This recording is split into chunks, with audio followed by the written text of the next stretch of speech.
Greetings everyone, this is Rambling Collector here, and I would like to welcome you all back for another book review. The subject of this video, the short story, Best Days by R.I. Polsgrove. And for those of you wondering what the subject of this video is, let me ask you all a question first. How many of you all have lost a fuzzy family member in your life? And how much did it affect you, losing them that way, yet not knowing what may happen to them afterwards? And in my opinion, this little short story, despite being only 21 pages long, offers a comforting answer to that. With that being said, let's get started, shall we?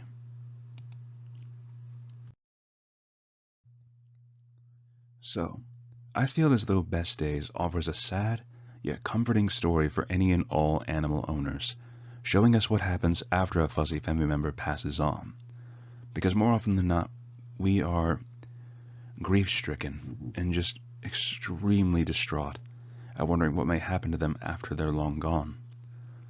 And I feel like this short story offers, from the dog's perspective, it offers a really comforting kind of presence there, because throughout all of this, we see this fuzzy family member of the author, who has just recently passed on, watching their owners and just keeping an eye on them.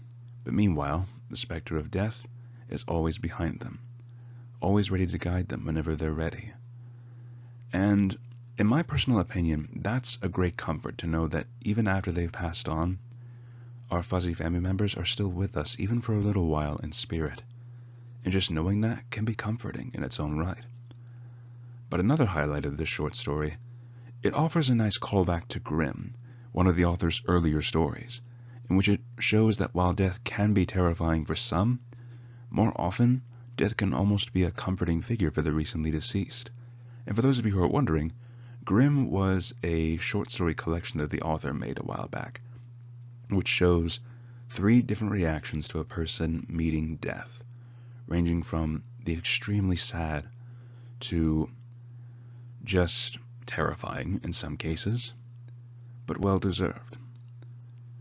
And honestly, I feel like the author does a really good perspective of that, offering death as more of a comforting figure. I've seen this online with some comics that show life and death as these figures, and death just being a very human, very comforting figure in that sense, just consoling these lost souls in their sadness. And quite frankly, it hits all the harder seeing that, rather than just this terrifying specter coming to take your soul.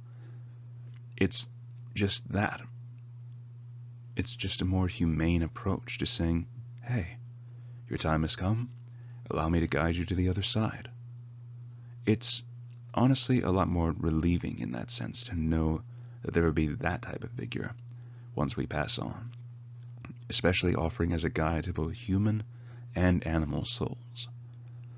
And I feel like, despite the short length of this book, it offers a very heavy emotional response, bringing tears yet also a small comfort to the reader, because it's hard sometimes, losing that fuzzy family member that we have grown up with. They've been our best friend, and in some cases a sibling. But knowing that they might be able to pass on to the next life after making sure that we'll be okay, it provokes the tears. Honestly, it really does. But it also makes us smile knowing that they love us that much to stick around even a little while, long after they have physically gone. And if I were being honest with you all, I'd say this is definitely a must-read for anyone who is an animal owner. Because, for myself, I have lost about 3 or even 5 fuzzy family members, and it hurts every time. But I felt like this, despite provoking a few tears, it was also a comfort, knowing that they were looking out for us, that they loved us that much to keep coming back even for a little while, just to make sure that we would be okay. It never takes away the pain, but it does offer a little relief, knowing that they're not scared when they pass on. And in all honesty, I think that's a beautiful piece of writing right there. Despite the short length, It's beautiful. With that being said, I think you all can guess what my overall score is going to be for this one.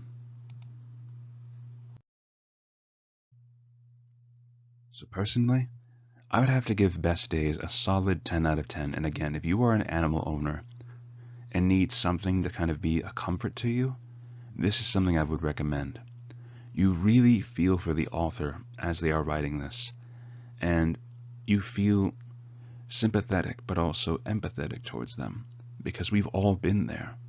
We've all lost a fuzzy family member, but this, I feel, can offer just that little bit of comfort, that little bit of just acknowledging that while there is pain, we know that they themselves are no longer in pain and are in a better place than when we left them. And honestly, I would definitely recommend checking this out. Anyways, you guys, thank you so much for listening. If you're stuck around to the end of this video, this is Rambling Collector signing off for now. And if you would like to see some of the other books that I've covered on this channel, whether indie authors or just all the other books, or if you want to check out more from this author in particular, I will leave a link to the playlists at the end of this video. Once again, thank you all for listening. You all have been amazing, and this is Rambling Collector signing off for now, and I will see you all in the next video. Have a great day, fellow readers.